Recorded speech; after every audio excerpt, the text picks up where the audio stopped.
नमस्कार. आपण पाहत आहात इन्साफ ए मिल्लत न्यूज.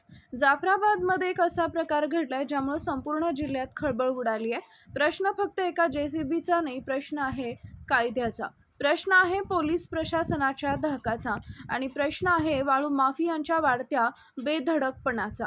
जाफराबादच्या देवळझरी शिवारातील नदीपात्रातून अवैध वाळू उत्खनन प्रकरणात महिन्याभरापूर्वी जप्त करण्यात आलेला एक जेसीबी न्यायालयाच्या आदेशाने सुटला आणि त्यानंतर जे घडलं ते पोलीस यंत्रणेलाच उघड आव्हान देणारं होतं.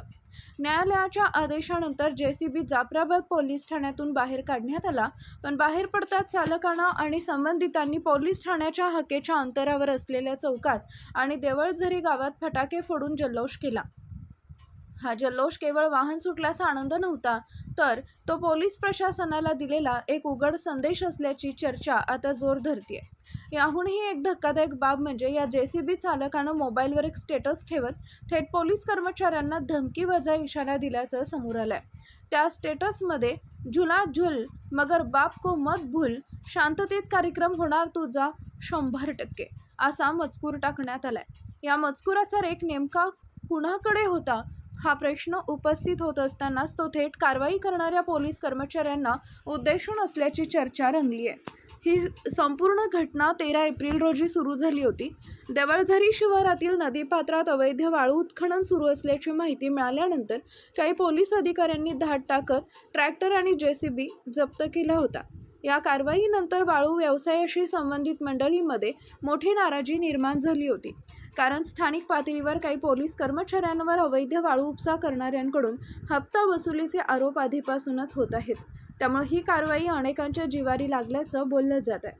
मात्र महिन्याभरानंतर न्यायालयाच्या आदेशानं वाहन सुटताच अशा पद्धतीनं जल्लोष आणि धमकीचं प्रदर्शन झाल्यानं अनेक प्रश्न निर्माण झाले आहेत. जाफराबादमध्ये कायद्याचा धाक संपलाय का? वाळू माफिया इतके बेधडक कसे झाले? पोलीस ठाण्याजवळच फटाके फोडण्याचं धाडस त्यांना कुठून येतं?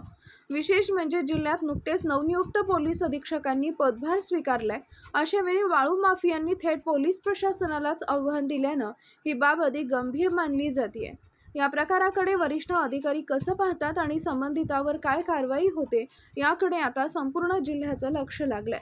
आता सर्वसामान्य नागरिकांच्याही मनात एकच प्रश्न आहे, पोलिसांना धमकीवजा इशारा देणाऱ्यांवर कठोर कारवाई होणार का, की हा विषयही इतर अनेक प्रकरणांसारखा शांतपणे दाबला जाणार? या संपूर्ण प्रकरणावर तुमचं मत काय आहे ते आम्हाला कमेंट करून नक्की सांगा.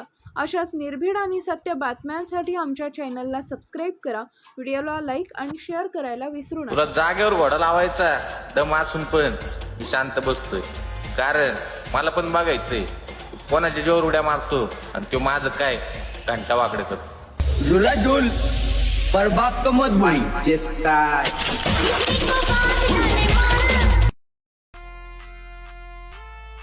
अब हम उनके भी दुश्मन बन गए लाला। जिन बड़वों को कभी हमने उनके दुश्मनों से बचाया था